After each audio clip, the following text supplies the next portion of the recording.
Today we're trading micro gold and micro ES. Um, just a quick video, just for me to look back on, reflect on my strategy. Weekly, we don't have anything close by to work with.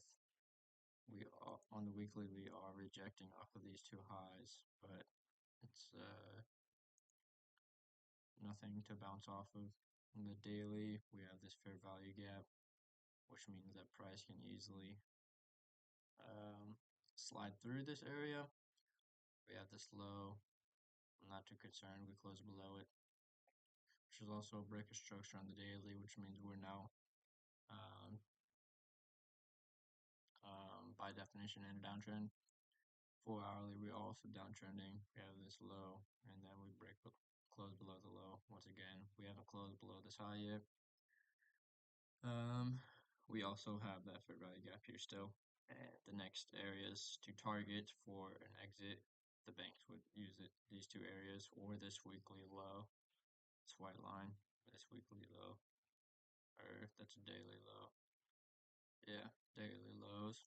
So we were on the hourly, downtrending on the hourly. We also have fair value gap. So normally when there's fair value gap on multiple time frames, like you can go all the way through and see where it goes back to, where there was actual interference, but all the way down to the 15-minute. Let's see, maybe even on the 5-minute.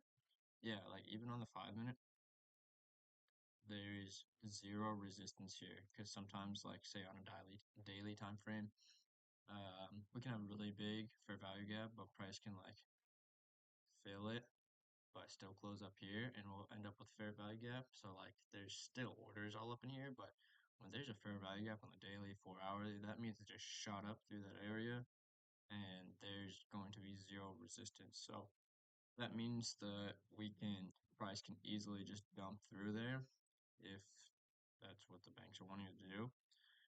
So I'm really just looking for some sort of continuation of this for an entry.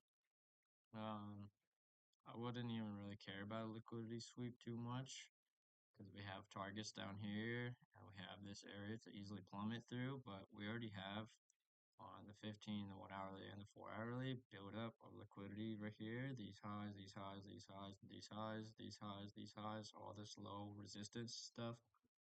So that's a lot of resting orders. And this blue candle right here, we did sweep it all the way up to these highs. So honestly, um, I'm just looking for an entry now, like maybe a break of structure, maybe just enter. I don't know. Probably not just gonna enter. I'm gonna wait for, yeah, I'll just wait for a break of structure to the downside and then get in on this. Um, yeah, and then on the S&P, let's go to the weekly. I'm also looking for shorts on the S&P, which is kind of weird. Um, S&P and gold normally move in opposite directions, but it looks like a good setup. So weekly, we have weekly highs right here. Those are always good to play off of. Weekly highs are also the daily highs. If I move this, you can see um, I marked out these highs because interest rates were announced to not decrease. They're just going to stay the same. So this is a news high. It's also a weekly high. Plenty of time for orders to just build up right here, stops, entries, whatever. Banks, after that dump of the interest rate news, we had a sweep right here, and they pump, the price pumped back up. We retraced, and I'm expecting to hit these highs, and then maybe dump down these lows or something along those lines, something like that.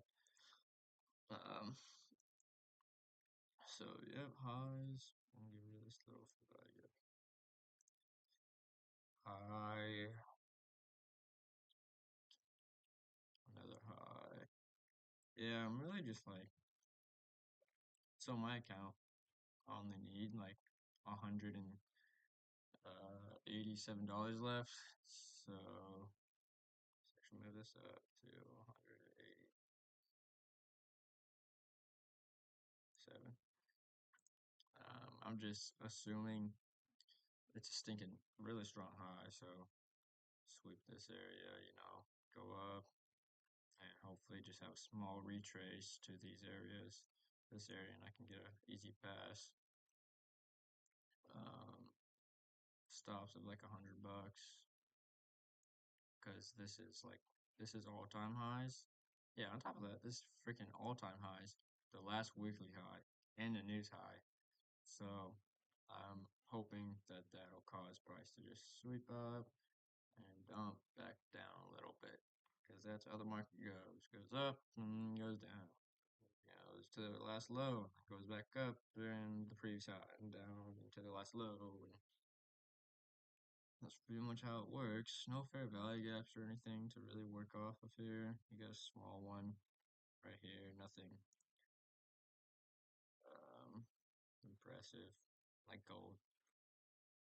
I mean, I could target this low, but like if I wasn't trying to pass the test, if I was just using a live count, I'd probably just target this low right here. Because, I mean, that's the next low. That's where price is going to leave. You can use these 15 minutes lows. They're not very strong. They're very, very weak. This is a pretty strong low. It's also filled this fair value gap. So that could have been a nice little trade for longs. But yeah. So one short, assuming we're going to sweep, retrace, and hopefully not sweep the freaking entire world. And then gold is I'm looking for shorts on gold because we have this fat fair value gap where price can just slide on through, and we had a liquidity sweep, so boop, slide through, exit liquidity, enter your liquidity, easy slide, exit liquidity. No retracements or anything for this. I mean, I guess no, don't even no. Yep, this is a quick little recap, and who knows, maybe we'll come back down and go back up and down and up and keep on sweeping or doing whatever the heck is going on right here until eventually we hit these lows. But, yep, that's all.